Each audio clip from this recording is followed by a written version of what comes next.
വനിതാ ദിനത്തിൽ ബാങ്കിന്റെ ആദ്യകാല വനിതാ അംഗത്തെ റൂറൽ ബാങ്ക് ആദരിച്ചു. 90 വയസ്സുള്ള വലപ്പാട് പാറേക്കാട്ട് വാസുദേവന്റെ ഭാര്യ സുശീലയെയാണ് വീട്ടിലെത്തി ആദരിച്ചത്. വലപ്പാട് ഗ്രാമപഞ്ചായത്ത് പ്രസിഡന്റ് ഷിനിത ആഷിഖ് പൊന്നാട അണിയിച്ചു. Bank president advocate V K. Jyothiprakash ഉപഹാരം നൽകി. ബ്ലോക്ക് പഞ്ചായത്ത് അംഗം Shine V R, bank vice president A G. Subhash, ഡയറക്ടർമാരായ Zakir Hussain, B S. Jyotsna, Divya Lijesh, assistant secretary Sheeba തുടങ്ങിയവർ പങ്കെടുത്തു.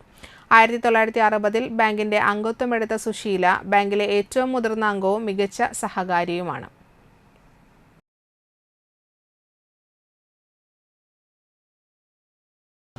നാട്ടിക ഫർക്ക സഹകരണ റൂറൽ ബാങ്ക് വനിതാ ദിനത്തിൽ നമ്മുടെ ബാങ്കിലെ ഏറ്റവും പ്രായം കൂടിയ ഏറ്റവും ആദ്യത്തെ വനിതാ അംഗത്തിനെ ആദരിക്കാൻ വേണ്ടിയാണ് ഇന്ന് ഞങ്ങൾ നിശ്ചയിച്ചിട്ടുള്ളത്.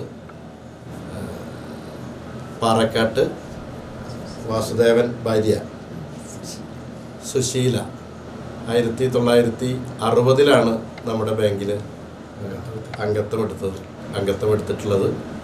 അവർ ബാങ്കിൻ്റെ ഒരു നല്ല കസ്റ്റമർ കൂടിയായിരുന്നു. ഇപ്പോഴും നല്ല കസ്റ്റമറാണ്. വളരെ സന്തോഷത്തോടു കൂടിയാണ് ഞങ്ങൾ അമ്മയെ ആദരിക്കുന്നതിന് വേണ്ടിയിട്ട് ഇവിടെ എത്തിയിട്ടുള്ളത്.